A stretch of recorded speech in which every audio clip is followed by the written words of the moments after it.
But I think since this is a virtual event, I would rather introduce myself as a friendly Teams technician, because that's basically what I'll have to do in the background, just to make sure that all the settings are correct and everyone can share their screens and mics as needed.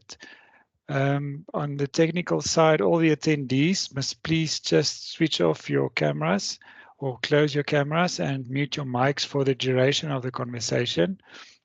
We will have a Q&A session later today where you can switch on your mic and pose questions. We'll also keep the chat box open so you can ask any questions or pose any comments in the chat box during the conversation. You don't only have to wait until after the event. And to the speakers, I don't think there's any need for me to introduce everyone all the time. You can just have a look on the program, and as soon as it's your turn to speak, just take over from the previous speaker, please, if that's okay.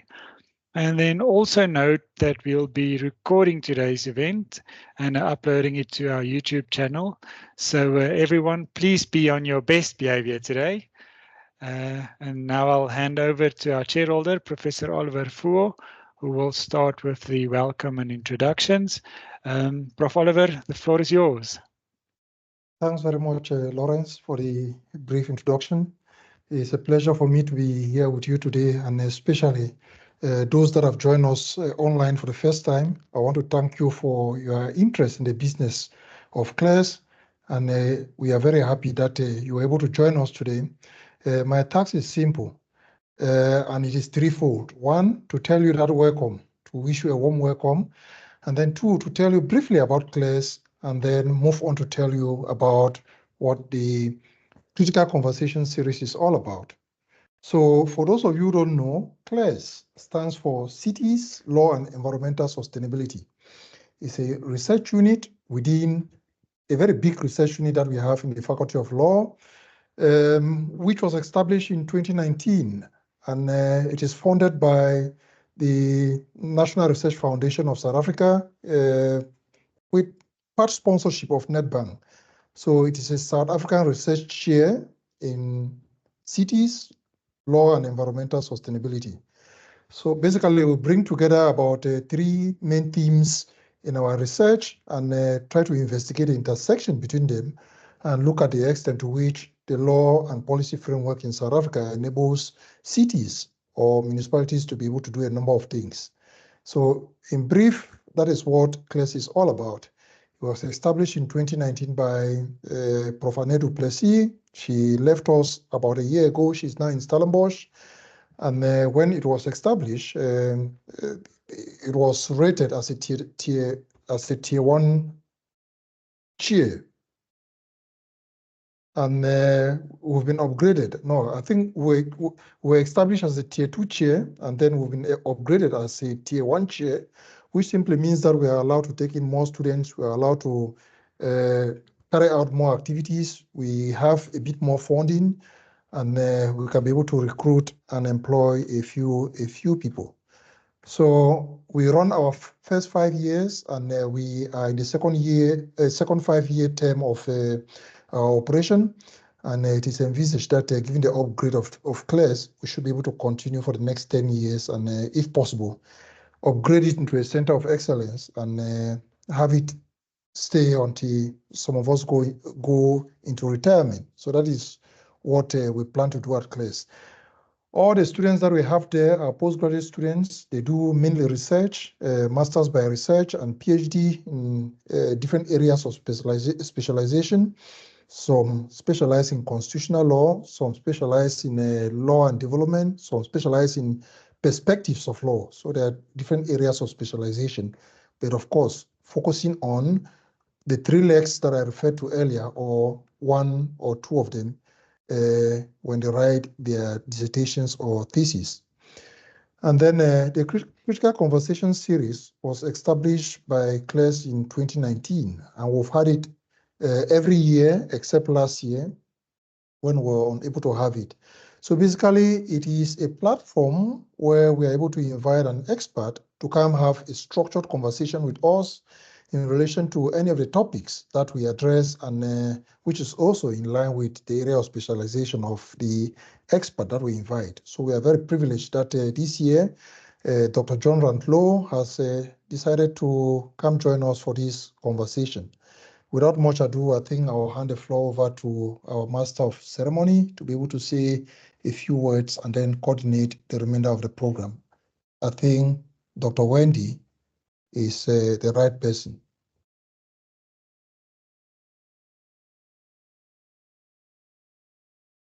Thank you, Prof.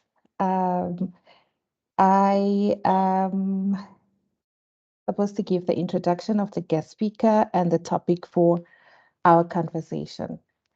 So we are very thrilled to introduce our esteemed guest speaker, Dr. Tisetso John Rantlo. Dr. Rantlo is a lecturer in environmental law and extractive industries law in Africa and the acting director of the Extractive Industry Law in Africa unit at the University of Pretoria, UP. As Prof. Fuwa said, welcome home, Dr. John. It is such a great privilege to host one of our own, as Dr. John was an integral part of the Faculty of Law here at the Northwest University from 2016, having served as an academic assistant, a tutor for the writing school, and a temporary lecturer for modules including administrative law, fundamental rights, and interpretation of statutes. Before joining the UP in 2023, Dr. John was also a postdoctoral research fellow at CLES.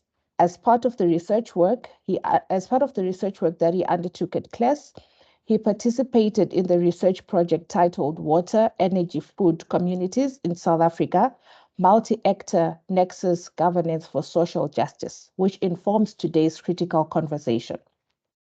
Dr. John holds an LLD and an LLM in Environmental Law and Governance from the Northwest University. Prior to attaining his postgrad accolades, Dr. Rantlo obtained an LLB degree from the National University of Lesotho in 2012 and was subsequently admitted as an advocate of the High Court of Lesotho in 2013. Dr. Rantlo has earned recognition for his insightful presentations at various national and international conferences, with some of his papers being acclaimed as best presented. His expertise and commitment to the field are reflected in his active membership on the National Executive Committee of the Environmental Law Association of South Africa, ELA, and the International Association of Impact Assessment South Africa. So please join me in welcoming Dr. Tisetso John Rantlo. Dr. John Rantlo, you can take it away. Thank you. Thank you so much, Dr. Mzangaza, for that introduction. I swear everybody I had asked Wendy to just read out 3 lines. I don't know where she got the rest of the things that she said. But thank you so much, Oliver and the CLES team for the invitation. Like I said, it feels good to be back home. And yeah, it was pretty much of a daunting task when I got an invitation to come and be part of the critical conversation, and mainly because I knew that whatever it is that I have to talk about has to do with the cities. And I was about to turn down the invitation, and then I remember, like, oh, there's a research project that we were involved in, which then informs what I am going to talk about today. And as a disclaimer, I don't have, I'm not going to use the slides because I was told that this is a critical conversation. So I'm hoping that we will just have a conversation. So the title of my talk this afternoon, as Wendy said, it's Water, Energy, Food Communities in South Africa, a multi-actor nexus governance for social justice. I think, just as as an introduction, this is based on the research project which my colleagues and I undertook for the past 3 years, which of course I'll provide the details a bit later, which was titled Water, Energy, Food Communities in South Africa, Multi-Actor Nexus Governance for Social Justice. But however, since the conversation now is given it this platform, I thought it is imperative now to extend the discussion to include the cities to get to see what are some of the lessons that we can learn from this project. I think it's important to highlight that, as some may know, I see some of the project members are here. The research project was undertaken in the rural areas, but I'll get into those details a bit later. And I know some people may already be asking, like, but why? How does it have to do with the city? So I thought we can then see if we can draw lessons from this research, particularly for the city. So now that's out of the way, it's imperative that I acknowledge that this talk then it's based on that research, as I alluded to, but again, most importantly, it's also then based on the work that an ongoing work that we are doing, me and my other colleagues who were part of the project, Professor Khedmar Filion, Dr. Romain Major, Dr. Alois Mugaza, and Professor Velamin Duplessis. So we are busy working on a paper, which I believe it will be published very soon. So part of this, conversation emanates from that paper. So I thought it's important that I acknowledge, their contribution in this. So I think as a starting point, it's imperative to give a bit of contextual a background just to set a scene. So I think it's a common cause by now that South Africa is currently confronted with various challenges in water, energy, and food security. So due to the historical and systemic socioeconomic inequalities, the country is grappling with the scarcity and uneven distribution of these resources, water, energy, and food. And speaking of water scarcity, we can make a typical example of the recent water shortages in the city of Tshwane, the city of Ekurhuleni Metropolitan Municipality, and the city of Johannesburg, which saw the top government officials visiting these areas to try to look into the situations. And it's so bad that this, crisis, it's even now called water shading, from load shedding. So when it comes to load shedding,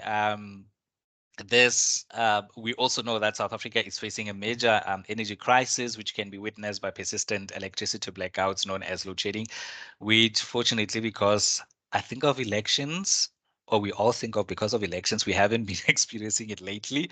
We've been experiencing what they call it bottomless electricity.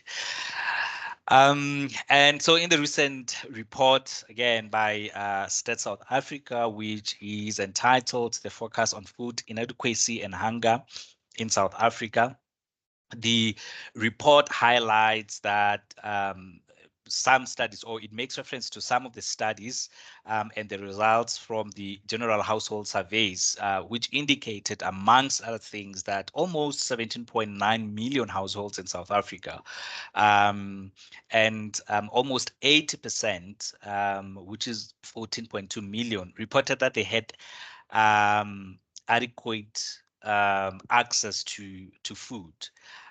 While 1.1 million stated that they have inadequate and severe inadequate access to food, respectively. And interestingly, it's one may note that 2/3 of these households were in urban areas, and almost half, 1 million of them, were found in the country's largest cities like Cape Town and Johannesburg. So the Stats SA continues to state that the urban areas, particularly the biggest metros like City of Johannesburg and the City of Cape Town, are associated with a high proportion of households that are reported inadequate and severe inadequate access to food. So looking at above, it's important to highlight that the government of South Africa has a constitutional obligation to provide basic services, which includes, but not limited to, providing water, energy, and ensuring food security. But however, because of the scope of this conversation, an in-depth discussion of the legal framework would not be covered in this discussion. However, a bit of it will be touched up on a bit later. So looking at this background, it becomes apparent, therefore, that South Africa is riddled with challenges concerning severe delivery, in particular relating to, or service delivery, in particular relating to water and energy, and ensuring food security. So some of the challenges that are highlighted above, they really raise a need for new innovative ways to address these issues that relates to water, energy, and food security in South Africa. So, and this brings me now to our research project, which I will use as a case study to see if we can find innovative ways of addressing these issues. So one of these ways that has been proposed as a solution is adopting water energy food nexus approach. So the water energy nexus food approach has been in the recent years gaining the scholarly and policy attention. So at this point, it's important for me to, before I get into the project, to try to define some of these key concepts, starting with the water energy food nexus. What is water energy food nexus? So the water energy food nexus, or what we call WEF nexus approach, is based on the premise that water, energy, and food security are interdependent. So generally, WEF nexus is the study of the connections between three resource sectors, together with the synergies, conflicts, and trade-offs that arise from how they are managed. Some scholars, like Louise, argue that the WEF nexus thinking was first conceived by the World Economic Forum back in 2011. And it was aimed at promoting the links between the use of resources to provide basic and universal rights to food, water, and energy security. It has been projected that the demand for water is likely to outpace the population growth, and I think a lot of places they have covered this in their research. So the World Economic Forum, it also argues that if we continue to manage water the way we have in the past, the economy may collapse. So you can see the ripple effect of one of these resources, or all of these three resources, if they're not managed well, how much they can then have an impact on other resources, not only other resources, but even the economy as well. So then this is also likely to lead, if we exceed if we continue to use the water the way we do, it's likely to also lead to a food shortage. So the Food and Agriculture Organization claims that cities, in particular,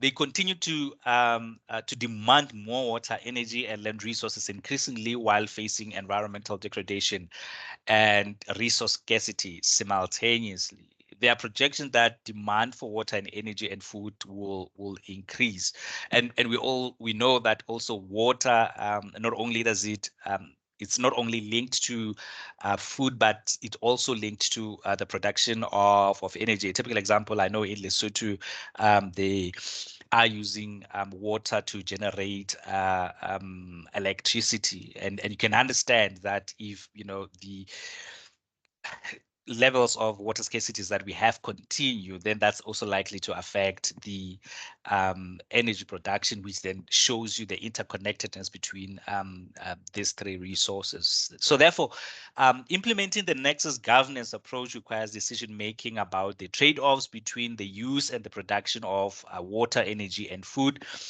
which are particularly acute at the community levels. So this raises then the issue of justice, of whether the nexus can benefit all and who may make decisions at what level. Then it brings me to the issue of the social justice. So in South Africa, where access to water and energy and food is strongly influenced by a history of apartheid and inequality, there's a need to study the challenges and opportunities of socially just nexus implementation from the bottom up. So Professor Fu, who has done some extensive work on social justice, defines social justice as primarily concerned with the eradication of poverty and the extreme inequality in access to material resources in order to ensure that all citizens command the resources needed to equally participate in a socio-political life. So ensuring that citizen access to water, energy, and food is therefore fundamentally a matter of social justice. Now, we have, or I have, looked into what then is water, energy, food nexus. That's briefly what water, energy, food nexus is. But however, in my title, I make reference to what we have termed water, energy, food communities. So I'm going to try to explain what is then this water, energy, food communities, and also to try to see how they fit into the bigger scheme of things of WEF Nexus. So according to the WEF Nexus community is a concept that we drew from the European Union, and I'm briefly going to try to explain what it entails. So, according to the EU's Joint Research Center, community energy refers to a wide range of collective energy actions that involve citizens' participation in energy system. So there are two main elements of the energy communities, and they are that the citizens are the ones collectively taking action, and that such actions are essentially limitless. So they relate to all actions with connection to energy, and whether the actions are related to production, consumption, distribution, storage, energy efficiency, electric vehicles, so on and so forth. So in this sense, community energies are groups. They predate by far the legal regime for energy communities as adopted by a previously mentioned European directive. So in 2018, the EU Renewable Energy Directive introduced the notion of renewable energy communities. And the energy communities that focus on the production and the use of energy from renewable resources in any form, whether it could be electricity, it could be gas, it could be liquids, heat, or cold. And at the later stage, the EU directive also then introduced the concept of citizen energy communities. That is, energy communities not explicitly restricted to renewable energy communities, but focusing on electricity. So in a nutshell, when we talk about the energy communities in the EU law perspective, they are characterized by the effective control of their members, gathering citizen, local authorities, and small companies to undertake pretty much any activity that they want in the energy system, and for the provision of local environmental, economic, or social community benefits. Now, having explained that, now that brings to the research project that we undertook. So the name of the research projects that we undertook, it was titled, or it is titled, the Water, Energy, Food Communities in South Africa, a multi-actor nexus governance for social justice. The CLES will understand this one much better, that the research was supported wholly by the National Research Foundation, the South African National Research Foundation, and the its equivalent, the Dutch equivalent, which is the Dutch Research Council, or NWO. So this research was a 3-year research project, and we, at this stage, we asked at the stage where we are wrapping up everything. But I'll try to explain where we are now at a later stage. But it's still an ongoing. But I don't know whether I should say thankfully we are wrapping up. But I'm sure Professor Khamari will agree with me that thankfully we are wrapping up. But anyway, so the research. It was a consortium of 4 universities, 2 from South Africa and then 2 from the Netherlands. So in South Africa, we had, or we have the Northwest University, and we have Professor Vellemin du Plessis working with Professor Khamari Viljoen, and Prof. Vellemin was, of course, the principal investigator. And then they were also assisted by some postdocs, which I happened to be one of those, and then some LLM students, and I think the doctoral students as well. Bronwyn, I see she's here as well. She's part of the project. And then we also have the University of Fort Hare. We have from the Netherlands, we have Utrecht University, and we have the University of Groningen. I never get to pronounce this one correctly. So those were the members of or the universities that are involved in this project. So there were a number of research questions that we sought to answer. But I think the one that I will focus on relates to how and under what conditions do WEF communities increase social justice in South Africa's implementation of the WEF nexus. So our project was divided into 3 modules. Module 1, we looked into how our WEF resources distributed, that is water, energy, food. How are they distributed? How are they used? How are they produced, particularly at household and community level? And what is the role of the poorest and women in the decision making around these resources? So the case studies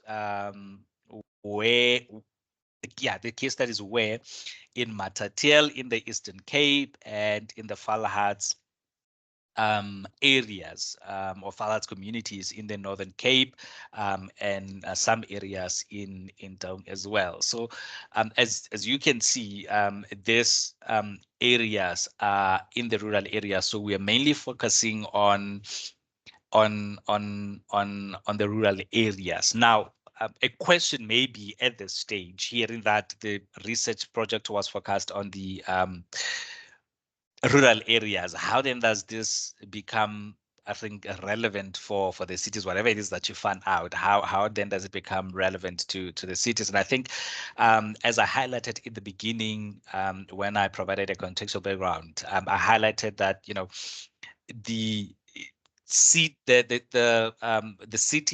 cities are facing more or less similar challenges, if not the same, when it comes to water, energy, and food insecurity. The demographics might be different, but what is the bottom line? It's that there is a persistent problem when it comes to water, energy, and food insecurity. So that's now why this project becomes relevant. And as I continue, you'll get to see when I get to that drawing lessons part, that I tried to pay attention to the fact that there might be differences in terms of the project was based on the research, the rural communities, while now I'm talking about the cities.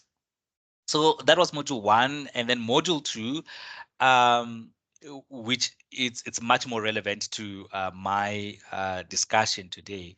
We were now looking, the research question was, what are the challenges and opportunities for incorporating WEF communities in South Africa's legal frameworks, and what can be learned from the EU legislation for increasing legal certainty and attempt to attaining social justice.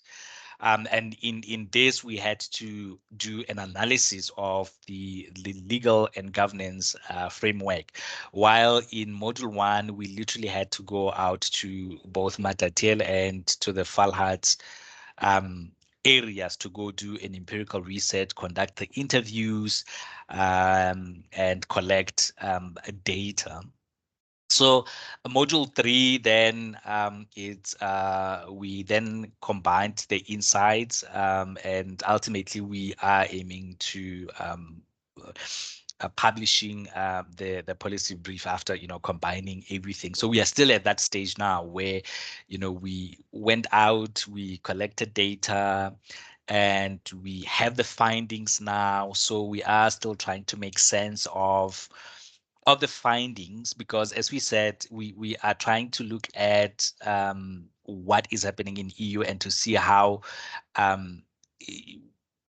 if it can be applicable in South Africa. So we are still trying to, look at what's happening in EU and try to see what we found in South Africa and try to make sense of everything, and busy now with the publications to try to put that information out. And I think one of the things that I'm hoping for is that at the end of this conversation, I will get some also contribution from you, hearing what part of what we have found and what we are thinking, and then you can perhaps contribute to what you're thinking. So module 1. So the before I get to part, but the methodology, I think I've touched briefly on this, that the methodology that we used was to go conduct the surveys both in Matatiele and in the Falhats area. So the Falhats areas are some areas in the Northern Cape, and then some parts of Taung in the Northwest province, which was quite a tedious task. So in module 1, it comprised of the analysis of the resources, the use, production, allocation, access, social capital relations, decision making, and the role of the poorest and women. So this is where we used the household surveys, interviews, focus group discussions, workshops, field shops, participatory rural appraisal. And in module 2, this is where now we looked at the legal and governance frameworks. And here we particularly analyzing the South African laws, the regulations, policies in South Africa, and then of course, also looking at EU, and also focusing on other, resources, and looking into the challenges and opportunities for WEF communities. And then the method that we used here was to review the legal and policy documents, and also to have the interviews and also the focus groups. So that's what we did. Some of the I'll really not get into details of how the whole process played out. I'll take like the whole day, because as I said, it's a project that took 3 years. So try to break it down. I'll take the whole day. So I'll now want to move to the findings. Particularly, I would want to focus on the findings based on the module 2, where we looked at the legal and governance frameworks, where we analyzed the South African and EU law, trying to see what is it that we have in South Africa, the legal framework that we have in South Africa pertaining these 3 sectors, or 3 resources: water, energy, and food. Trying to look whether, does it recognize, or does it does it recognize the WEF nexus approach in currently? Does it also recognize, or does it provide for WEF communities, or what may be more or less similar to WEF communities? Trying to look into what is actually WEF communities. So that's where I will try to focus on. And then, of course, later I'll try to get into then what can we learn from that for the purposes of the cities. So the findings from module 2 were as follows. So one aspect that I think we needed to investigate was whether South African legislation provides for WEF communities and ensures multi-actor nexus governance between households, non-state actors, the government, and in different spheres and departments.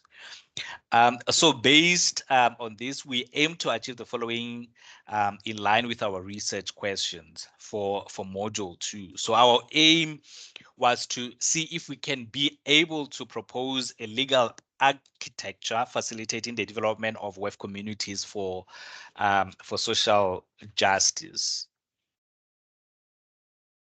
and to look whether this can be done if we have our legislation provides for WEF communities. If it doesn't, can we do it? And if we can do it, can it be done through a completely new legal regime, or can we use an existing regimes, or by articulating various existing regimes, such as farming cooperatives, water use associations, communal property association, forestry community agreements, or whether it's something that cannot work in South Africa. So, and to see what are some of the challenges the possible challenges that may arise when we tried to, implement these WEF communities. So when we looked at our legal framework in South Africa that covers both water, energy, and food, we noted that there's no existing legal framework or the legal figure that is equivalent to energy or WEF communities. As it stands, our legislation does not provide something that is similar to energy communities that is embodied in the EU law. Or perhaps even if it's not just energy communities, it could be food communities or water communities. Currently, we don't have such in South Africa. But there, however, we noted that, there are, however, existing legal duties for state, the province, and the municipalities that relates to the water, energy, and food. So in this, we had to look at the following branches of law: land law, water law, energy law. So we had to go in different pieces of legislation to establish this. But I have, in the interest of time, I'll really not go into all the pieces of legislation that we looked into. But I think it's one can just highlight that some of the things that we noted, which is what I earlier indicated when I spoke about the duties of the municipalities, or constitutional obligations of the municipalities to provide basic services. So this is the part that now I'm going to get to some of the findings that we made, which might be for most of us pretty much obvious. So we found out that public administration duties that are related to WEF are as follows. The Constitution in Section 152 gives the local government the responsibility for promoting a safe and healthy environment and must encourage the involvement of communities and their organization in local government matters. So we noted that the Minister of Water and Sanitation has the responsibility to make determinations for catchment areas to ensure that the industry, agriculture, and human consumptions are balanced while the ecology remains intact. Also, that the department has offices in the provinces. We noted that water is regarded as a national mandate. However, the municipalities also have some obligation in terms of provisions of water and sanitation.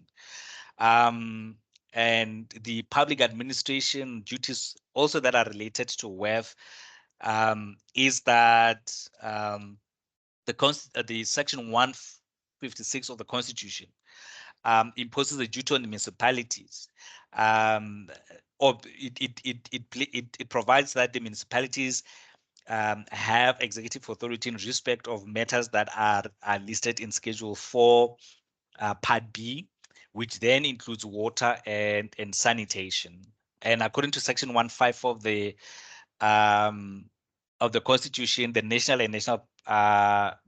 and provincial government must support and strengthen the capacity of municipalities to manage their own affairs and to exercise their powers and perform the functions. So, Water Services Act, Section 11, provides that water service authorities, which then includes the municipalities, has the duty to all consumers or potential consumers in its areas of jurisdiction to progressively ensure efficient, affordable, and economical and sustainable access to water services. Section 27(2), it imposes an obligation on the state to take reasonable legislative and other measures to achieve progressive realization of the right to have access to sufficient food. So that's some of the things that we picked up, that currently that's what the legislation provides for in terms of the areas of water, energy, and food. Those are the duties that it imposes, and there might be many more. Sorry, but because of time, I will not be able to cover them all. But also generally, what we found is that currently there's no specific legislation that then provides for WEF nexus approach, or that provides for WEF communities. We noted that currently water, energy, food are separately regulated in the legislation. As such, no apparent connections are made. They are still silo-based. And some initiatives, there are some initiatives across the departments, however, which then speaks to the issue of cooperative governance. And we also noted, but however, that there's some work that's been done by some other institution like CSIR, Water Resource Commission, and WWF on WEF nexus, but legislation-wise, no, we still don't have anything. However, nothing on the decision-making on the household or local level may be constitutional, or we don't have anything on the decision-making on the household or local level, and these may be the constitutional barriers. And so those are some of the findings that we made on module 2.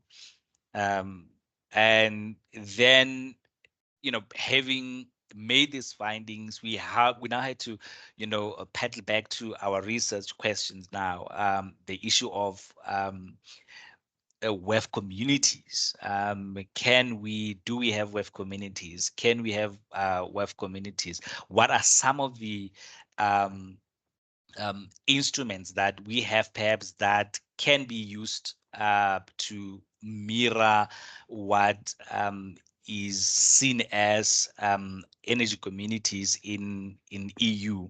So we found that there are some legal options to serve as an example of how to develop WEF communities in South Africa, since we don't have it. So, and there are a number of legal options, or what we term legal vehicles, that we found that exist in South Africa when we were looking through legislation.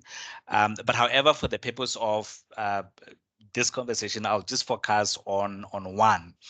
There are various legal instruments in South Africa that create the possibility of involvement of multi-party stakeholders, such as local government, the private sector, traditional councils, communities, and the public.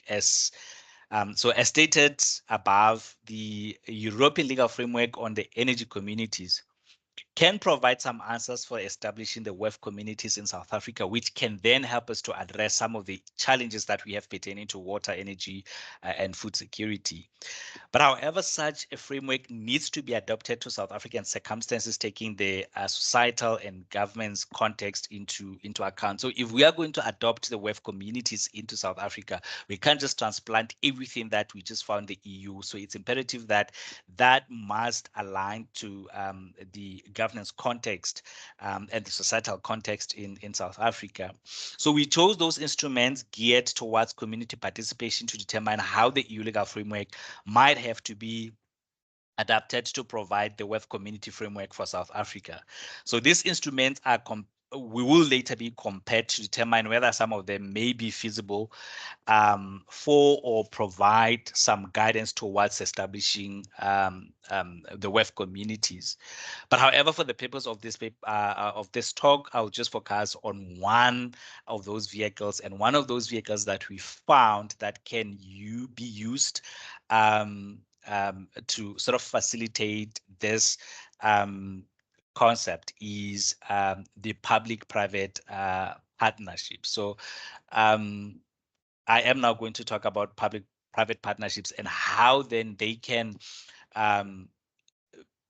sort of be used to do what we see as energy communities in the EU, to try to solve the challenges that we have pertaining to water, energy, and food security. So it is important, when we speak about the public-private partnerships, to know that the public-private partnerships can be found in local government legislation, and I'm quickly going to try to, speak about the public-private partnerships in relation to the local government legislation, which then would make it, relevant to the cities. So the South African National Treasury acknowledged in its 2019 budget review that owing to the proliferating infrastructure demands, which the government cannot meet, the concept of private-public partnership would be an effective way to deliver much needed infrastructure. So the PP model, it's aimed at integrating the private sector into service delivery, where both the public and the private sectors have mutual interest in the success of the partnership. So in the South African context, the origin of the PPs can be traced to the 1990s. They were historically a model used to develop capital-intensive infrastructure such as provincial toll roads, hospital, and rapid rail transit systems. So the characteristics of the PPs include, but are not limited to, the long-term contracts between the public and private sector for a clearly defined project, wherein the private sector sources most of the finance required, and the payment of the public sector to the private sector is based on the agreed outputs.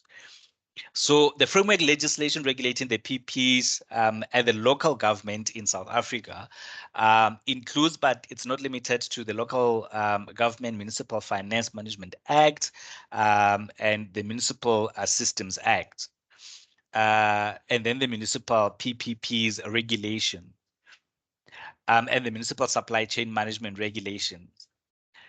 So in addition, the Municipal Service Delivery and the PPP guidelines of 2007 aimed at regulating the financial commitments to the municipalities concerning the PPPs. So the studies that have been carried out by some scholars suggest that the PPPs may be a solution to some of the water service provisioning challenges faced by the municipalities in South Africa. Some scholars like Mandiriza and Fori, for example, they know that the challenges faced by water service authorities in South Africa concerning the delivery of their constitutional mandate for providing water services. So they see PPPs as offering solution in this regard. So the private sector should then, according to them, bear the upfront project cost and ensure efficiency in provisioning of the services. Now, instead of, the traditional way of the municipalities being, or the state organs being the ones providing services. But however, there are no specific regulations governing the water, energy, or food sectors in relation to PPs currently in South Africa. However, the municipal PPP regulations of 2005, they provide a feasibility study of toolkits for water and sanitation, among other services, which is designed to assist municipalities to carry out feasibility assessments for potential partnering with the private sector. So the proponents of the PPPs argue that the success of the model depends on the availability of an enabling environment and well-defined legal PP framework. However, one of the challenges that we have in South Africa, I must highlight, it's that the South African PPP legal framework, it's currently complex and may be difficult to implement, especially at the local government level. So this may emanate from the lack of capacity and skill concerning the correct implementation of the legal framework.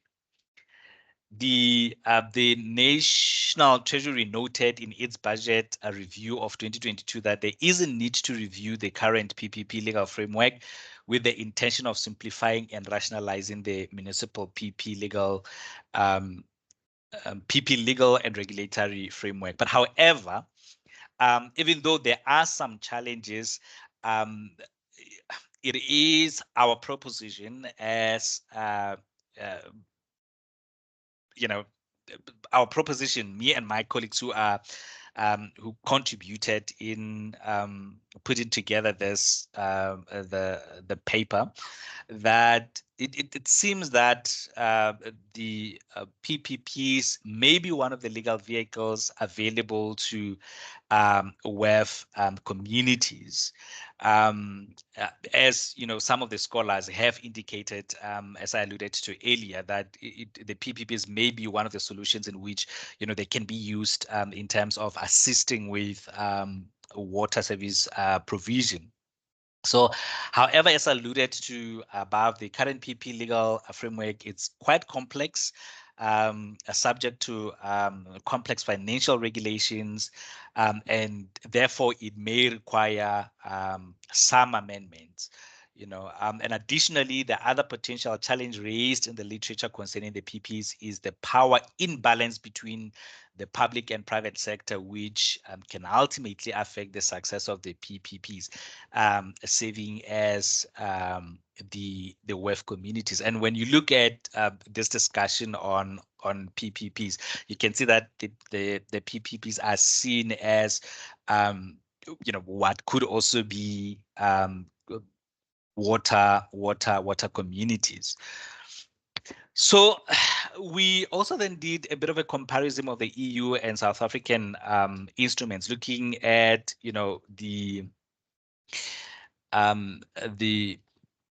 EU energy communities, and looked at what we found in South Africa, some of the instruments that we found. But as I said, my focus has just been on the PPPs for today's talk. So from the comparison that we did between the EU energy communities and South African instruments that we found that has a potential of being extended or being used as a WEF communities. We drew a bit of distinctions, and this is some of the things that we found out. Yeah, I'm almost done. So the EU energy communities, in comparison to some of these instruments that we find in South Africa, they rely on voluntary participation of community members. So the EU energy communities are based on the principles of open and participation and non-discrimination. So unfortunately, even though we propose that the PPPs may be, turned into WEF communities, they do not, however, meet some of these features, which include open participation and non-discrimination. But however, also when we looked at the EU directive, the EU directive defines energy communities, while the South African legislation, as I indicated earlier, does not contain similar definitions. We actually don't have WEF communities in our legislation at all. So we might have to, define what WEF communities may mean, and such definitions will be necessary as the term community has several definitions in South African legal framework. Again, the EU directive specifically include the introduction of principles to guide the establishment of energy communities. So when you look at the EU, it sets out the principles that guides how this WEF communities or the energy communities may be established. While South African legislation pertaining to the other instruments is less clear in this regard. So again, we might have to, amend the legislation if we are going to do this. So in terms of the activities, the European directive allow energy communities to undertake virtually any activity in relation to energy matters, as long as they have environmental, societal, and economic benefits. However, when you look at how the PPs are, they are directly connected to a specific purpose. Either it should be service delivery, poverty alleviation measures, water provisioning, environmental protection, or measures undertaken for the benefit of the community. So it's not sort of open-ended as the energy communities in the EU. So the EU directive places great emphasis on transparency in decision making when it comes to issue of energy communities. So there should be a transparency in decision making as well as relation to finances, which we know in South Africa, this cannot be the case, or it's not the case. Not that it cannot be, but the issue of transparency in decision making and finances, it's really not the case, because we are embroiled in a lot of corruption scandals and a lot of those. So yeah, so in South Africa, the financial regulations are very strict whether government entities are involved. But then again, as I said earlier, it's very complex. So that is what we did in our research, and those were the foundings. And I think in a nutshell, to just pedal back a bit, we looked into whether, looking at South Africa and what is happening with regards to issues of water security, energy security, and food security, we tried to look into whether, we can adopt this WEF community model that is in the EU legislation. And what I tried to do is to try to define what is WEF communities, which is, a group of people or coming together to form an entity which can try to solve, some of the issues, but particularly in EU, it's related to energy. And so we tried to look into whether we can adopt a similar approach in South Africa, but also to see if, but first of all, to see whether we have it in our legislation, but we realized that, we don't have it in our legislation.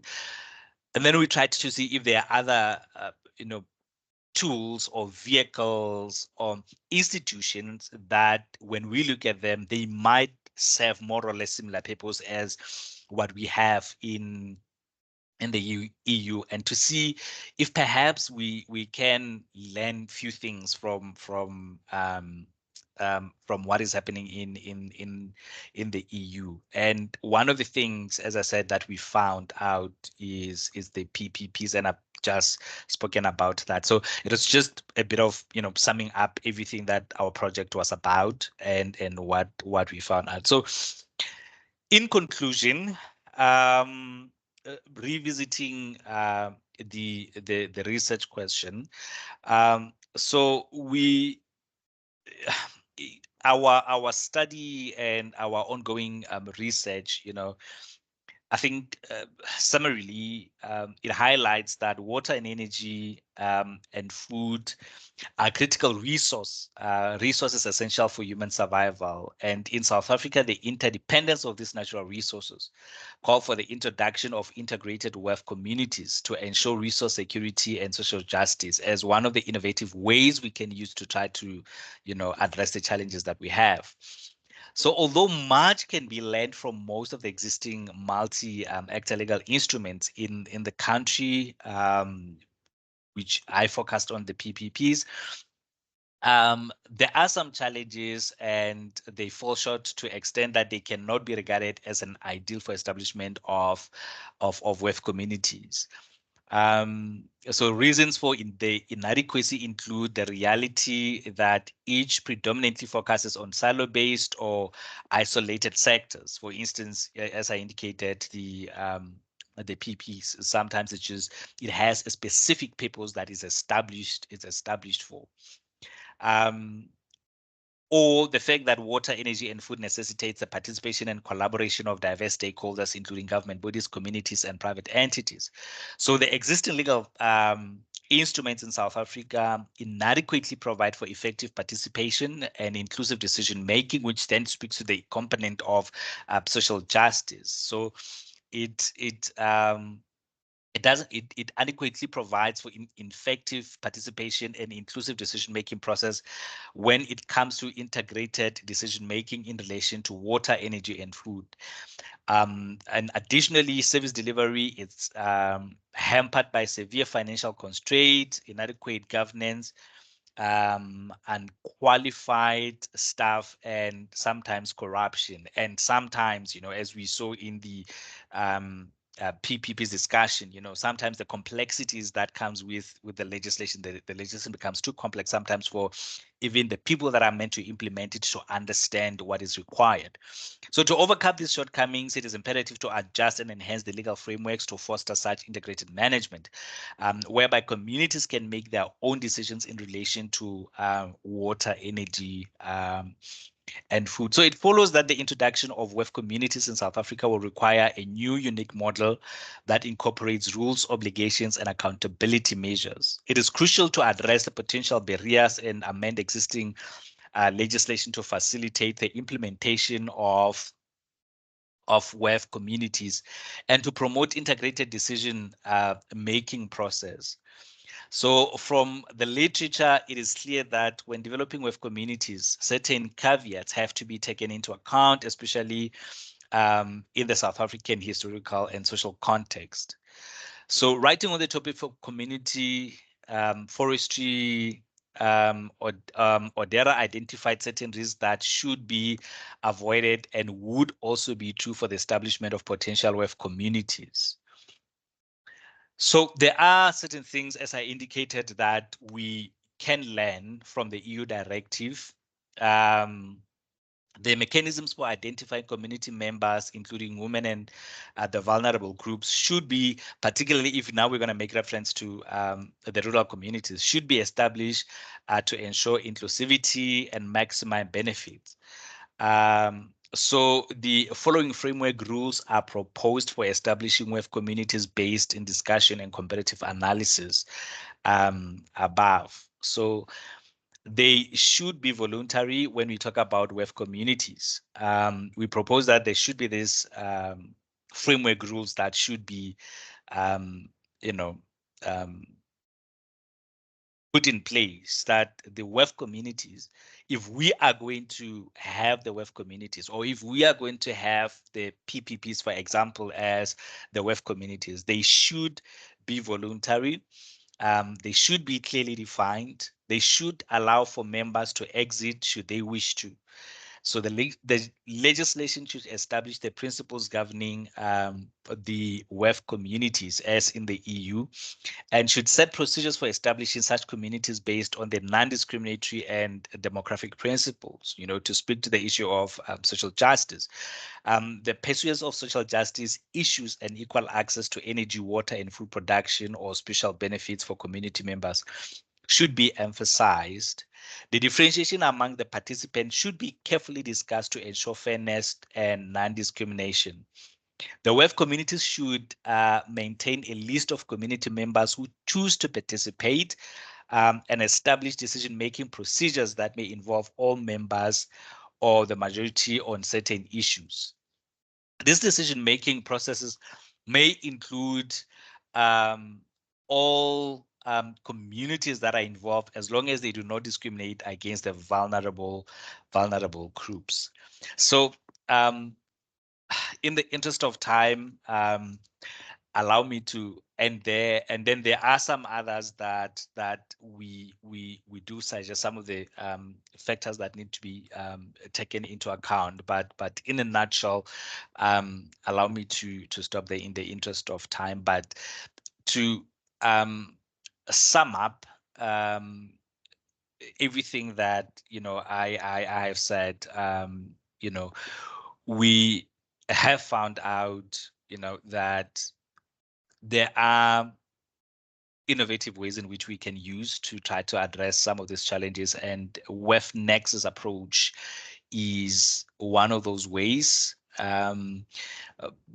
And within the WEF Nexus approach context, we have what we found in the EU as WEF communities, and we tried to look into what it entails and realize that we can have instruments in South Africa that we have in our legislation, which one of them is the PPPs, which can be used to, give effect to what we are seeing as WEF communities in the EU. But however, we highlighted some of the challenges that also comes with this.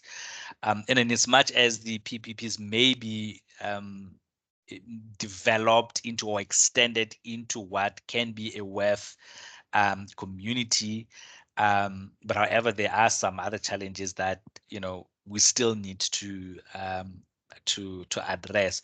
And I know Chris Dunn is working on, I'm just going to throw him under the bus. I know he's working on PPPs.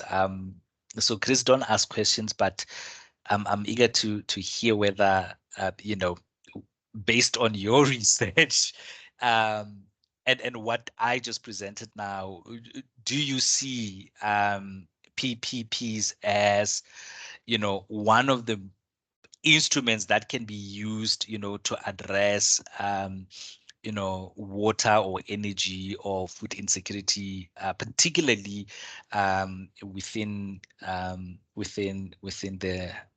cities? Yeah, so that's what I prepared for today.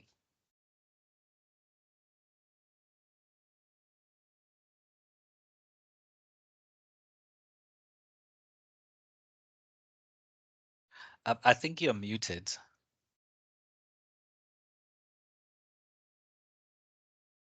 Typical me being a Clesian, I'm already now giving instructions that you're muted. Please unmute.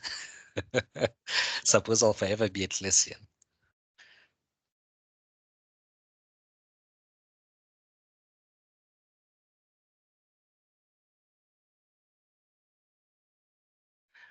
We still can hear you. Nasia, maybe there's something wrong with your microphone, that it's not installed on the computer or something. I would suggest maybe try to do it from Wendy's computer if she's nearby. If you don't mind, thanks.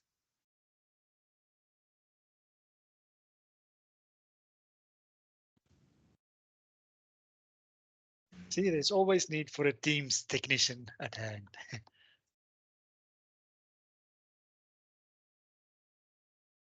Can you hear me now?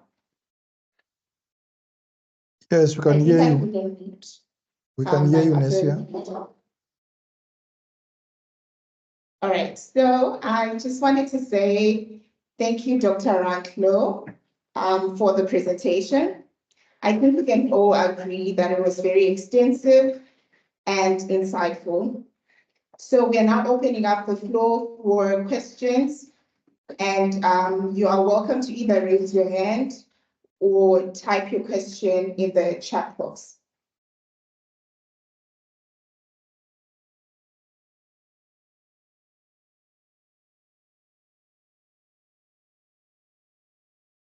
I raised my hand. Proceed.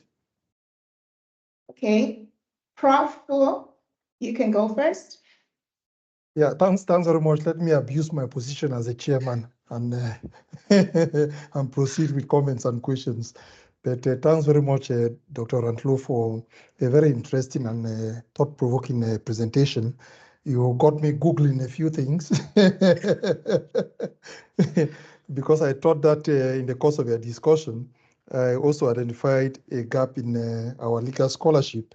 I realized that we don't have any scholarly piece that examines the role of cities in realizing the right of access to sufficient food in South Africa. I don't think there's anybody who has ever written on that. And I think that even a mini dissertation, a dissertation or a thesis can be written on that. So if there is anyone listening who wants to write on it, I think we can be able to do it together. There are always too many things to do. And then a comment which I also thought I should make is that in the context of our scholarship, we use cities, local governments, and municipalities interchangeably. So we don't use, for instance, the size of the population or the type of infrastructure that a jurisdiction has for us to be able to qualify it as a city. So when we talk of a city in our context, we are simply referring to the level of government which is closest to the people and which exercises a certain degree of legislative, executive, and administrative authority within a defined geographic jurisdiction. So you can have a city which is very, very rural, and you can also have a city which is very, very urbanized.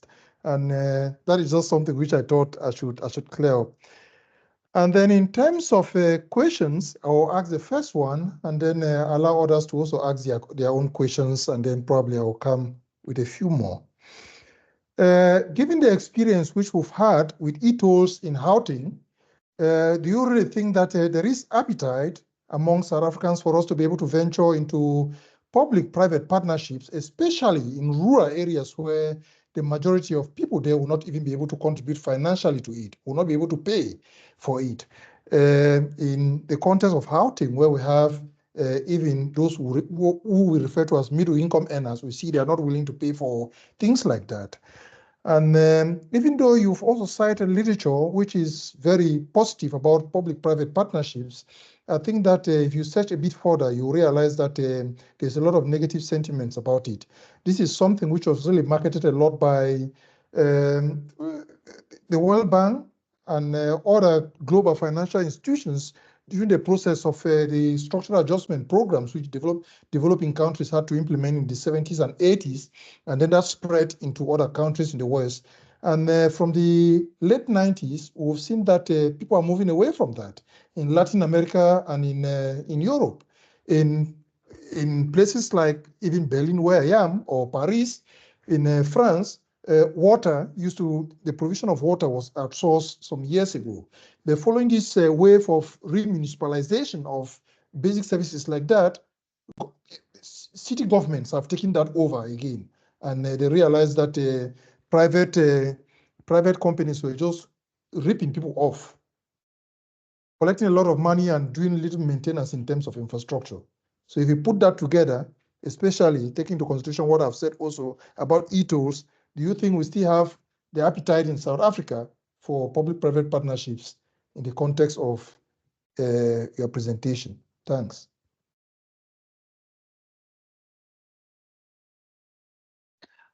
Okay. Okay, you can go first. No. I wanted to find out, are you going to take maybe 2-3 questions and then Yes. I answer them collectively, or do I answer them individually? In the program, we had then given you a section whereby you can respond to all of the questions and just have your Okay. concluding remarks. Oh, okay. Okay. I think if you can take 1 or 2 more questions, Okay. and then yeah. All right. I think I'll just read a question from the chat box from Joey Dipoko. He says that trade-offs within the water energy food nexus arise because actions in one sector often impact the other sectors, sometimes in conflicting ways. To point out water for energy versus water for agriculture, energy for water versus energy for food and food production versus energy production, etc. Number one, from your research project, what is the suggested integrated policy that would effectively address the trade-offs within the water energy food nexus to optimize resource use and achieve balanced solutions?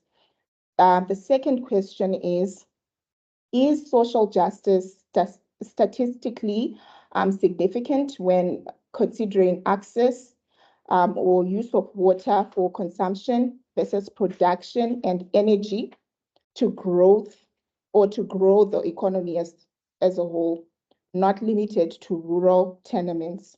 Then the third and final question says, based on the research findings, what's your take on possible ANC and DA coalition in answering the research questions?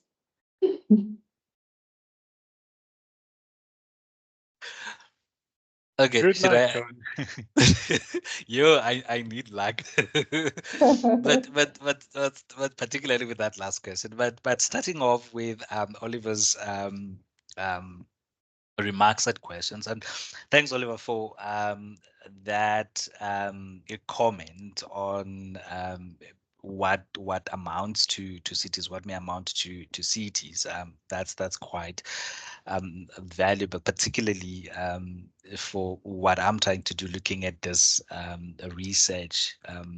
And because predominantly in our minds we had that thing that it's done in the rural communities, but now it's actually putting me in a space where I actually have to go look into whether some of those areas can we say they are cities per se. And yeah, when you speak about the scholarship in terms of access to sufficient food and the cities, we did actually struggle to find literature when it comes to access to food and the municipality and literature in general when it came to that. So there is really a need for us to extend the scholarship in that regard. And your question on whether there is an appetite for PPPs in South Africa, considering the financial resources or in our communities, and that some communities may not necessarily have the financial muscle to engage in this. It's one of the challenges that we have found, that we have identified, and I was actually having a conversation with, I think, Velamin this morning about it, having just a brief discussion that one of the challenges when we speak about the PPPs is that in some particularly in areas where people are not that affluent, it may be a challenge because people may not be able to contribute financially, and as a result, people may be excluded, or it may not work in some areas, while in some it might work. But looking at how South Africa is, the inequalities, chances are it might not necessarily, it might work in some areas, but some it might not work. So in terms of the negative literature on the PPPs, that you know, in some countries they have actually moved away from it.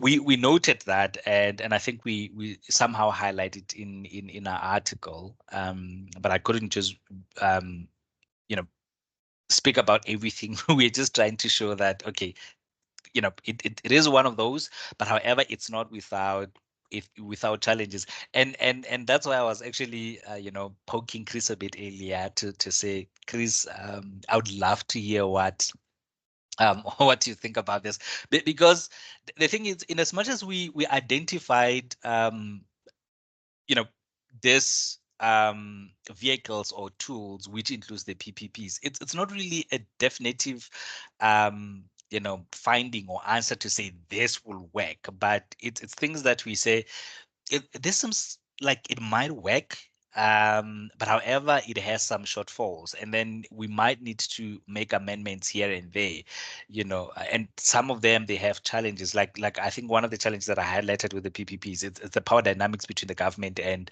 the private partner. So we are cognizant of some of those challenges, and some countries sort of moving away from it. But then again, you know, we note those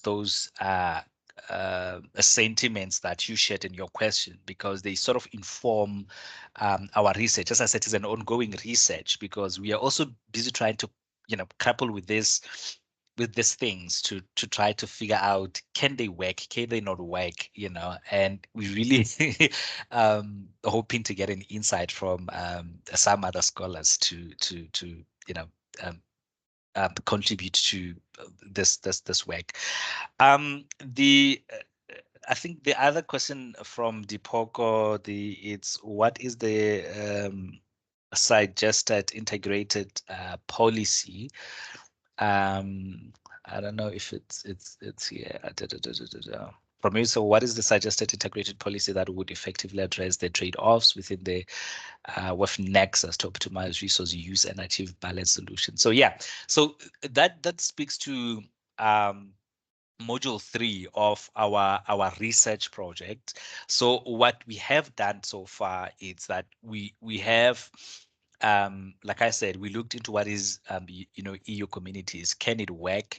We looked into whether our legislation provides or recognizes WEF nexus approach, and I think the part that I did not cover is the fact that when we looked at some policies, generally we don't have, like, our legislation does not actually recognize or does not provide for WEF nexus approach. But however, you'll find that, you know, there are some regulations, there are some acts which, even though they are providing for water, they then, you know, take cognizance of the interlinkages between water and food, for instance, you know, energy and food. But however, we really don't have, you know, the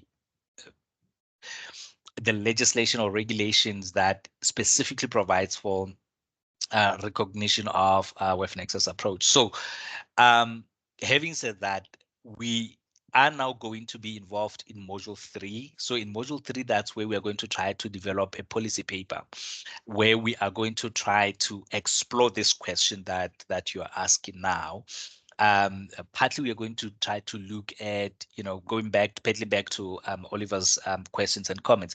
We are going to try to look into, you know, how do we operationalize these instruments that we found, or vehicles that we found? Can they work? Can they not work?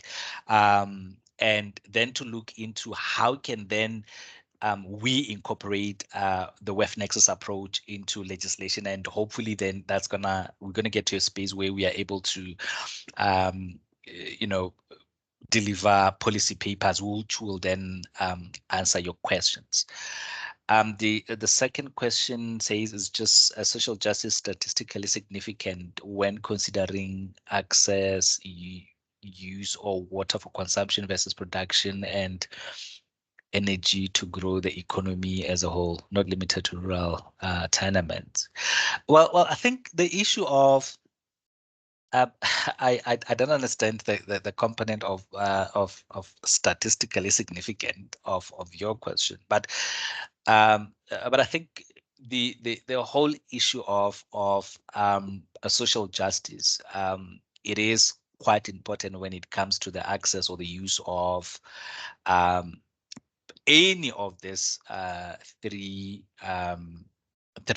resources or three sectors. It becomes very important. One of the things that we found to be quite important is it's imperative to look into who has access to these things. How are they distributed?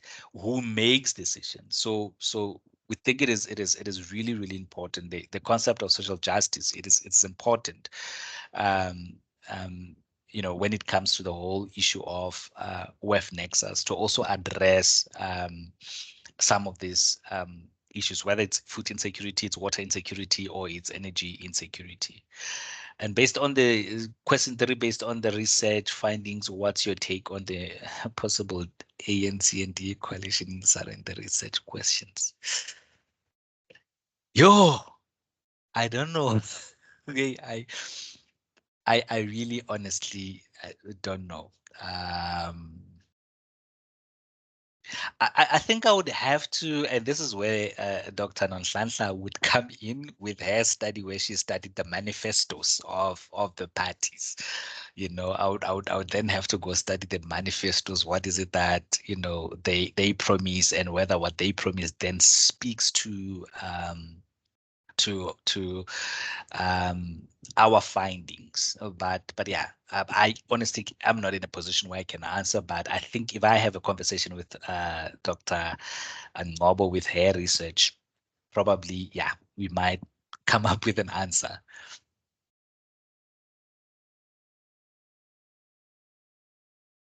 Okay, I noted 3 hands.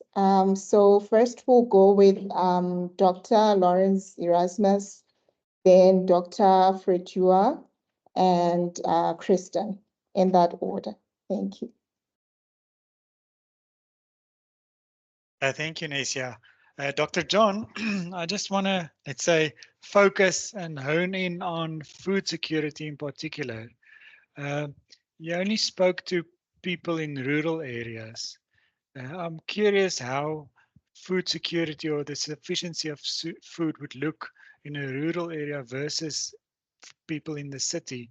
If I can just sort of brainstorm, in a rural area, people will have access to land and space. So if you're really hungry, you might keep a few cattle in the backyard and plant a few mealies, maize. But that option isn't available for poor people in the city. But then they have other options. They can stand by a robot and beg for food. It's another way to get food. So I'm just curious how you think food security in particular is different from rural areas versus the city. And if it's different, then also the solutions to solve the problem will also have to be different. You can't take one approach to try and fix both of them. Okay, thanks. Thank you so much, Lawrence. Yeah, so what you highlight, it's true. When you look at we were in Taung, for instance.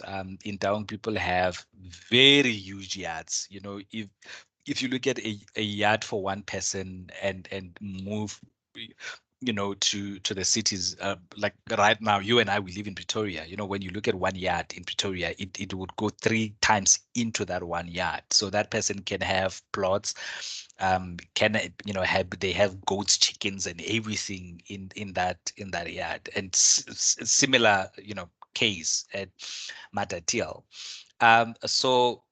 So the issue of food insecurity may play out differently, but I think what we noted is that one of our colleagues, whom we were working with, and her focus, and as much as she was part of our research project, but she was focusing on some areas in Johannesburg. And so what her study is, I may not necessarily get it right, but I know she was looking at some alternative ways of, planting food, for instance, in you know, I can't remember the word that they use. I don't know if Herma is here. She can remind me. Hydroponics. Yes.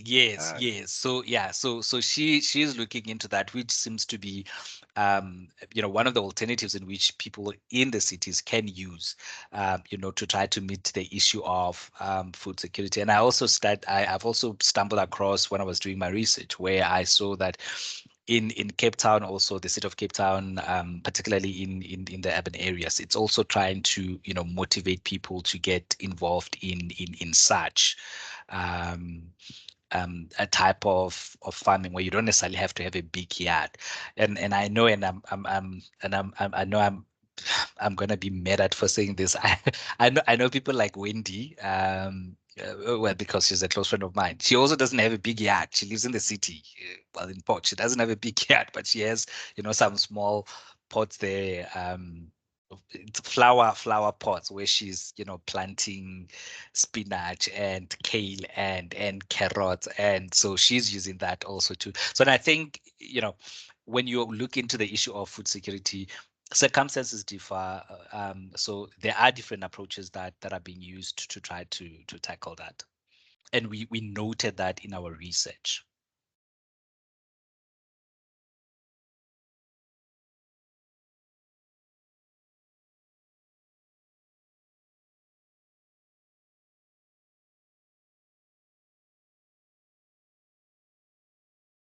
I think our MC just gone AWOL. Probably she's making coffee, so I'll assume the position of the MC. Grildan. Sorry, guys. We think just Fred lost power on campus. Okay. Yeah, so maybe just give it a minute for everyone's computers to start back up and Wi-Fi to reset. Sorry, it's not supposed to be load shedding. Maybe this bottomless power just ran out. Let's hope for the best. Okay, in the meantime, John can look at a question that Fredwa has posed. Oh, okay. Yes, considering days. And Chris Dan's hand has been up for a while now. Yes, Yeah, Prof, my hand is quite tired. Chris, I think you can pose your question while I still read Fredwa's question. Okay, thank you very much for the opportunity, and thank you for that presentation, Doc. Yeah, as you mentioned, it resonates a lot with the work that I am doing, not specifically with public-private partnerships, but in general, in looking at ways in which we can empower our communities. I'm not sure if you're there because I see your camera has gone off. So I hope you are there and I'm posing my question. Yeah, no, I'm still here. I quickly had to okay, fetch my charger. I was just making sure. Yeah, so empowerment is the key here. So we need to have pathways in which we can empower our communities. I don't necessarily have a question, but I think something that would be beneficial for your research is collaborative governance and the concepts that I'm speaking about. I can send you through some literature, but specifically when you speak to public-private partnerships, you're having external mechanisms that are provided for by your Systems Act in terms of delivering services, right? So something that I'm currently looking at is Section 85, which speaks to internal municipal service districts, right? It's whereby it gives community the opportunity to establish an area in which they will deliver certain services. And this the WEF nexus, or this water, energy, food, can basically fall within that service district, if you get what I'm saying. So you could have something like a microgrid functioning in these areas, or constructed wetland for sanitation purposes, which obviously then will where the wastewater will flow through, and then it can be set off into your water table again. In micro agriculture, which is also something that is very important. You spoke about hydroponics. So these are all things that we need to start looking at in order to have communities becoming empowered and not simply relying on the services that are provided by government. As Prof mentioned earlier within our conversation, that the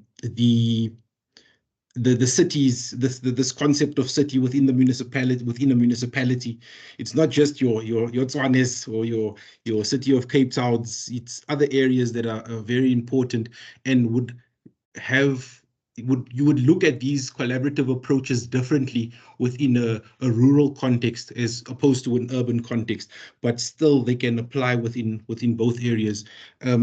These internal municipal service districts, I think, is a key through which we can unlock the potential of communities to come to the table. And there's some literature out there. However, not a lot is being written about it currently. It's very undeveloped tool, I think, for future collaboration between communities and government, where public-private partnerships and the framework that is currently developed looks at government being the leader within this process, where government says, we want to do X, Y, and Z for your community.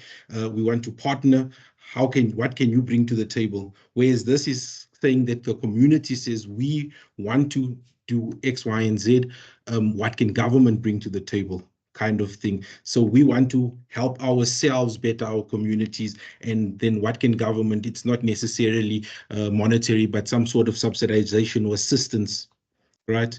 So I agree that we need to start thinking differently about how we go forward within our developmental contexts. So not really a question, but more input and contribution to the work that you guys are currently doing. So I'm not sure if the electricity is on campus. So I'll give it back to you, the current master of ceremonies, to discuss that. Thank you very much. Thank you, Chris. Like I said, this is home, so I feel much comfortable in being the the MC. So listen, you see, this is why I actually sort of poked you, because I knew that you would make a significant contribution, and thank you for that. We actually did not think about it. It did not come across in our research, the issue of collaborative governance, and listening to what you're saying now and looking at what we did when, particularly when, we look at what energy EU energy communities are. This may be one of very much good vehicles that can, tried to meet or that can mirror what energy communities are meant for. It can actually be one of the tools that can be implemented in South Africa as with communities. And Oliver, I see your hand. I'm just going to quickly look at Fredua's question. So Fredua says, considering the historical lack of special infrastructure,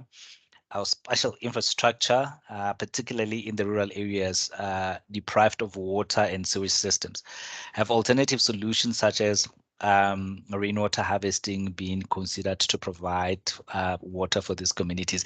Yes.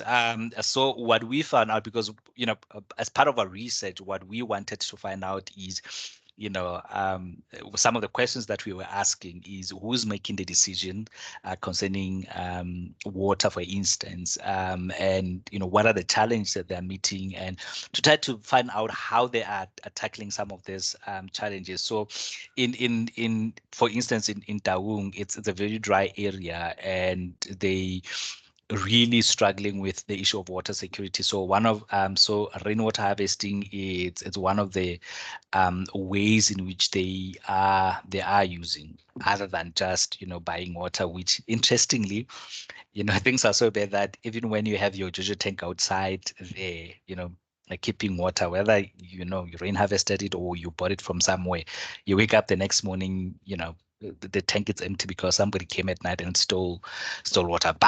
But to answer your question, yeah, it's one of the ways that we found that people are using. And regarding your second question, I see that Oliver has already addressed it, so I will not um, um, go to that question.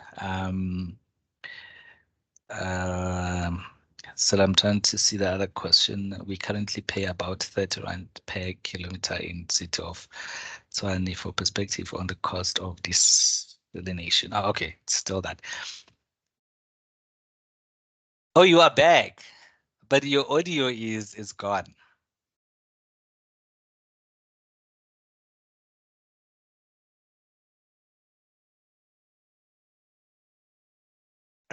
I will just take over from Nesia. Sorry. Oh, okay. Can we Lawrence, just, I thought I was doing an excellent job, but anyway.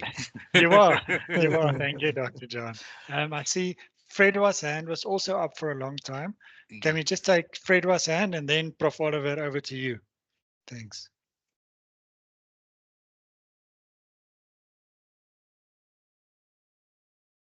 Yeah, no, okay. Hello? Hello? Yes, Yes, Frederick, we can hear you. Yeah, that was a very nice presentation anyway. As you responded to my question, you said like you really identify people using Jojo tank as way of like harvesting storm rainwater. I would like to know if the municipalities try to provide subsidies as far as making provision of those Jojo tanks is concerned, or it's just private individuals that make those provisions.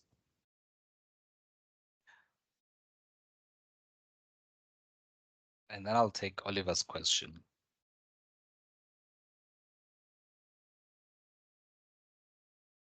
Okay, John, I thought you wanted to respond to Fredwa first, but that notwithstanding, my question is very simple.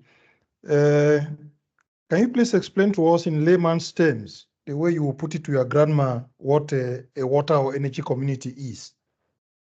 And then we can extrapolate that to, to represent the three water, energy, food communities. Okay. So to answer the first question, the Fredio question, no, unfortunately, when I was in Taung, we found that the people that had Jojo tanks, they had bought them for themselves. So it was on their own expense. The municipality was not subsidizing them. But however, just to take it a bit further, I know you didn't ask that, but one of the things that we discovered when we were in Matatiel, now moving away from water, you know, the there were instances, some areas where the municipality bought people the solar panels for the purposes of energy. So it came from the municipality. It was buying people solar panels, but also that came also with its own politics, but there are instances where the municipality was assisting people with energy related matters. But when it came to water, particularly in town, with Jojo tanks, they did not, the municipality did not assist. Coming to Oliver's question about what are web communities, if I were to explain it in simple terms. So web communities would be, taking it from the EU perspective, would be when a group of people come together for the same purpose, pull the resources together to achieve a certain purpose. In the context of EU energy communities, that's when the communities or private entities, they would come together, pool resources together, and then tackle the issue of producing electricity, for instance, and providing it to to its members. So that would be in the context of the just energy community. Then you can have water community. Water community could also still be the same thing as where people come together, pool resources together, and then address, tackle the issues of water, and then the same thing would come with food as well. And another, I think the simplest way of explaining it to the to the grandmother, making an example, putting the PPs aside, the stockfells that we have, at home in the rural areas where our aunties or our mothers, they would come together monthly, they put up contribution, and then at the end of the year they buy groceries, and then they share groceries, they share the food. We actually identified stockfells as one of models or tools that can be used as a food energies. So when we say food communities, then it's a collective of food communities, energy communities, or water communities.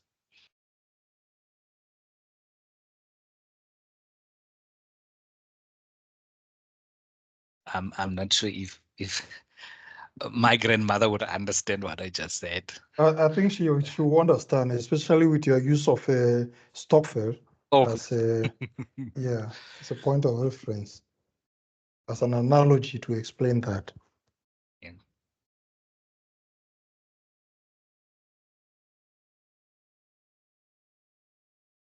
I'm not sure if we've lost our MC, our newly appointed MC, Lawrence. Both of them are gone now. Yeah, I'm sorry, guys. I let's blame Wi-Fi and load shedding. I also commented now just to say maybe governments were thinking thousands of years ago were always meant to be sort of a kind of stockfell. The whole community contributes, and then all that serves the community in the end. But it has become so bureaucratic and technical that analogy doesn't even work anymore. Okay, shall we see last round if there's any more questions for John? I think we have 5 more minutes or so. Do anyone want to raise their hands or pose a question in the chat box? I know my hands, but there's a few questions. There's a question for you in the chat box, John, from Innocentia. If you can tackle that one quickly, if you don't mind. Oh, Innocentia says to make sure I understand the PPPs. For instance, in the energy sector, municipalities can partner up with ESCOM in rollouts for solar panels for energy efficiency in rural areas.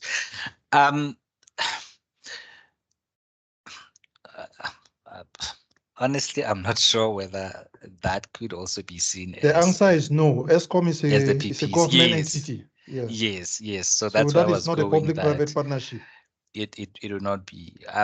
But I think the instance would be where the municipality would partner with a private entity to to provide the solar panels. I think that would be the PPPs in the strict sense of the term. And then in the research that I did a while ago, I think somewhere in the city of Cape Town, I know there was one private entity that was providing solar panels to the communities.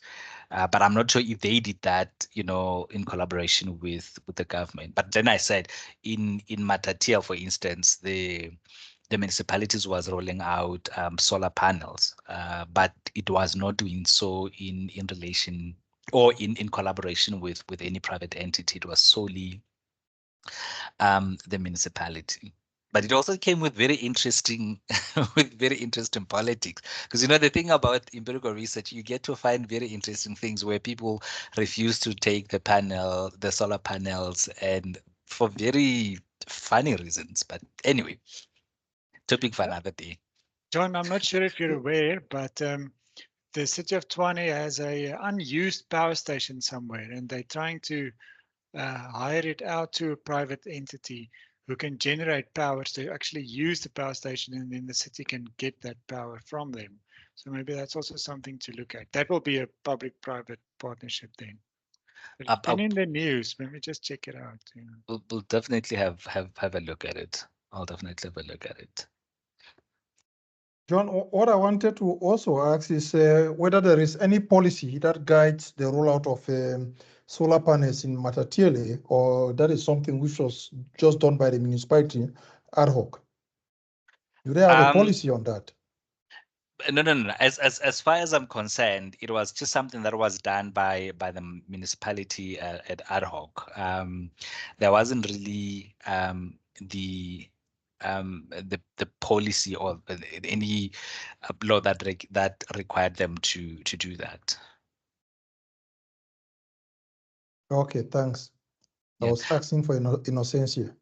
Oh, and I suppose that's why, you know, some people actually, we learned that they turned them down. They refused them because they were saying, no, if we take the solar panels, then that means the time they come and, you know, put electricity, we're not going to get it now because we have solar panels. Yeah, but other politics, not relevant for today's discussion. John, shall we try the last question and then we call it a day? I see there's one by Jawi. Dipoko. Okay. Don't you think that having to fully privatize water and energy would work as opposed to the dual ownership, private and government? So I'm not really an expert in water law. Prof. Hermary is, and I'm not sure if she's still in our audience. But there was a time when that I think was a situation in South Africa. I stand to be corrected, but however, it was not working because people that had money, who had resources, would then monopolize the water resources, and that would be to the detriment of poorer people who could not do that, if I understand your question correctly. And I think that's why we have the doctrine of public trusteeship, where water is held in trust for the public. So yeah, with my limited knowledge to issues of water, I would for now say no, we should not privatize water and energy. Yeah, Oliver. just to add, John, yes. just to add that apart from the impact that will have on the poor, because they'll have to pay for it, and probably the prices may become very steep in such a way that government may struggle to subsidize them. Municipalities also get a lot of money from selling water and electricity, so that revenue stream will also dry up if they have to give it away. And a lot of municipalities, and even some in organizations like COSATU and SALGA and others, are not happy that we are even unbundling ESCOM. They see it as a reform that would lead to some losses for municipalities, and even the rollout of solar panels and renewable energy by independent power producers. So people are a bit cautious about that. So that will not be easy reform to say. Yeah, and I see also Zandile shares the similar sentiments as well. So Lawrence, over to you there. Yes, thank you. Thank you very much, John. I think we can, well, that brings us to the end of our conversation rather for today. I want to thank you not only for being such an eloquent speaker and to learn us all about this today, but also for sort of handling the MC role. You handled yourself very well. Thank you very much for that, John. You also then, of course, for your willingness to join us today. And you're, of course, always welcome back at CLES to come and visit. But I would advise you only come after winter. It's very cold in Potchefstroom. Pretoria is much better. Yep, I know. All right. I'm not going to try. There are more cookies than winter. Oh yeah. We're stocking the fridge full of cookies these days. Oh, and the best coffee. I hope you guys still have the best coffee. Yeah, the coffee machine's still there. Yeah. I think I'm not going to summarize the discussion for the day. You already summarized it, so I'll spare everyone. My attempt at a summary, rather. We are going to upload this recording on YouTube. I see someone asked in the comments, so you can all just watch it there. Then I also want to ask, please like and follow and share our social media channels, where you can keep up to date with all our work. A last comment that I wanted to make on your chat today, not so much the content, but rather the nexus part of it. I think that's also important. Obviously, when you have energy production, you also get air pollution. And when you have food production, you end up with excess waste. So all these things are interconnected in the environment. It's one system. And we should guard against the silo-based thinking. Especially, it's a metaphor for a city as well. A city is also one big system with all these changing parts, and they all influence one another. And when we do research, even though we only write on a specific topic, always remember perhaps that it's just one cog in the big city wheel, to take that into consideration, just as a bigger perspective on your particular research. All right. Thank you, guys. Thank you again, John. Thank you to everyone that attended. And hopefully we see you all next time. Okay. Bye. Thank you, Lawrence.